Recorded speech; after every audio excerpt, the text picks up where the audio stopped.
दोस्तों मान लीजिए आप एक जगह घूमने गए हुए हैं और वहां पर आपने दीवार पर एक पोस्टर देखा जो बहुत ही साधारण सा पोस्टर था और आप वो पोस्टर वहां से निकाल कर अपने पास रख लेते हैं और फिर वहां से चले जाते हैं। लेकिन आप कैमरे की नजर में आ जाते हैं और पुलिस उस जुर्म में आपको पकड़ लेती है। तो आपको क्या लगता है, आपको इस अपराध के लिए कौन सी सजा मिलनी चाहिए? क्या सजा मिलनी चाहिए भी या नहीं? आप अपनी राय कमेंट में बता सकते हैं। लेकिन अभी जिस इंसान की कहानी हम आपको बताने जा रहे हैं उसे ऐसे एक आम से पोस्टर को चुराने के लिए मौत की सजा हुई और एक पूरा देश चाहकर भी उसे इस सजा से बचा नहीं पाया। और ये कोई छोटा मोटा देश नहीं था बल्कि अमेरिका था। तो आखिर क्यों उस 22 साल के मासूम से एक अमेरिकी स्टूडेंट को पोस्टर चुराने के बदले अपनी जान गंवानी पड़ गई? आज के इस वीडियो में हम आपको इसी कहानी के बारे में बताने जा रहे हैं। बने रहिए हमारे साथ वीडियो के एंड तक। उम्र 22 साल, नाम ऑटो वार्मबियर, जो चाइना की यूनिवर्सिटी ऑफ वर्जीनिया का स्टूडेंट था। इस था पर गौर कीजिएगा क्योंकि अब वो नहीं रहा। करीब 4 साल पहले ही वो एक देश की सनक का ऐसा शिकार हुआ जिसके बारे में सुनकर ही रोंगटे खड़े हो जाएंगे।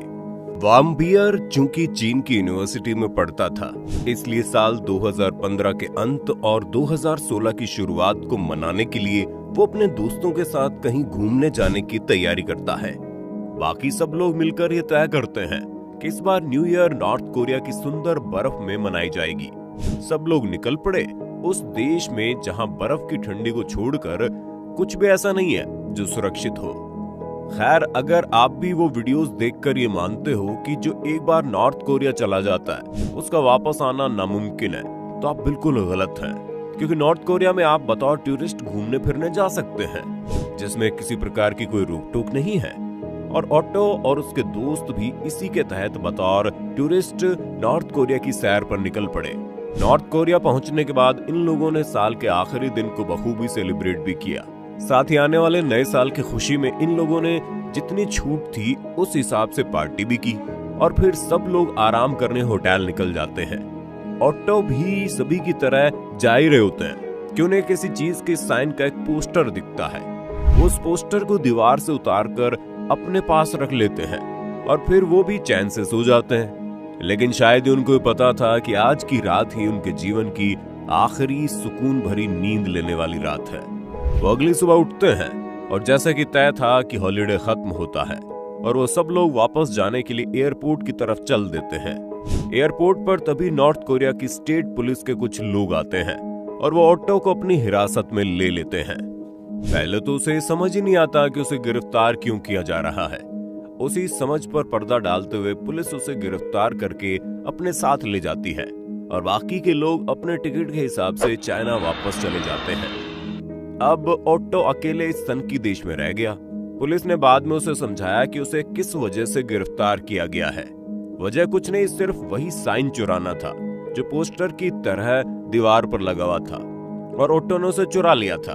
उसे समझ नहीं आया कि इस पोस्टर के लिए उसे गिरफ्तार क्यों किया गया, जबकि वो कोई बड़ा पोस्टर था भी नहीं। लेकिन पुलिस अपनी बात पर ही कायम थी और उसने ऑटो को वहां की कोर्ट में पेश किया। हैरानी की बात तो यह है कि वो पोस्टर चुराने के लिए ऑटो को 15 साल की सजा भी सुना दी गई। अब आप सोच रहे होंगे, हमने तो आपसे कहा था उसे इस गलती के लिए मौत की सजा दी गई थी। तो मौत भी बिल्कुल सच है, बस आगे की कहानी सुनिए। अपनी तमाम दलीलों और माफी मांगने के बावजूद भी ऑटो को नॉर्थ कोरिया के प्रशासन से कोई रियायत नहीं मिली। इस बात का सबूत पूरी दुनिया ने तब देखा जब ऑटो का ये वीडियो बाहर आया जिसमें ये गिड़गिड़ाता हुआ इंसान कोई और नहीं बल्कि वही 22 साल का अमेरिकी स्टूडेंट है जो बार बार ये कहने की कोशिश कर रहा है कि उसने एक पोस्टर चुरा कर अपने जीवन की सबसे बड़ी गलती कर दी है। लेकिन प्लीज उसे इस गलती की इतनी बड़ी सजा न दी जाए। लेकिन आप देख सकते हैं कैसे बाकी सारे आसपास बैठे लोगों के चेहरे पर कोई शिकन नहीं आ रही है। इतने रोने गिड़गिड़ाने के बाद भी ऑटो को जेल में जाना पड़ा। लेकिन कहानी अभी खत्म नहीं हुई थी क्योंकि अब ये मामला पूरी तरह से दो देशों के कॉन्फ्लिक्ट का हो गया था और पूरी दुनिया की निगाह इस मामले पर पहुंच गई थी। अगर ये कॉन्फ्लिक्ट ना होता तो एक बार को शायद उसे कुछ रियायत भी मिल जाती, लेकिन बात इंटरनेशनल लेवल पर इतनी बड़ी हो गई थी तो यही तो मौका था नॉर्थ कोरिया के पास कि वो सबको बता सके कि हमारे यहाँ ऐसे छोटे से गुनाह के लिए भी 15 साल की सजा हो सकती है। इसके बाद की पूरी कहानी को आप भारत की सरबजीत की कहानी को ध्यान में रखकर देख सकते हैं। लेकिन यहाँ हुआ कुछ ऐसा कि उसने और भी लोगों के होश उड़ा दिए। 15 साल की सजा पर जेल गए ऑटो को इस तरह से प्रताड़ित किया जाने लगा कि मात्र 17 महीने के अंदर उसकी हालत खराब होने लगी और स्थिति कुछ ऐसी हो गई कि उसका शरीर अब उन प्रताड़नाओं को सहने के लायक नहीं बचा और आखिरकार वो 22 साल का लड़का परिस्थितियों से हार कर जेल में ही कोमा में चला गया। अब कोमा में चले जाने के बाद कैद में रहने की सहूलियत चली गई और नॉर्थ कोरिया ने एक कोमा पेशेंट को अपने पास रखने की जगह उसे रिहा करना ही सही समझा। इस तरह 13 जून 2017 को ऑटो को वापस अमेरिका भेज दिया गया, जहां अमेरिका में उसका इलाज होना शुरू हुआ।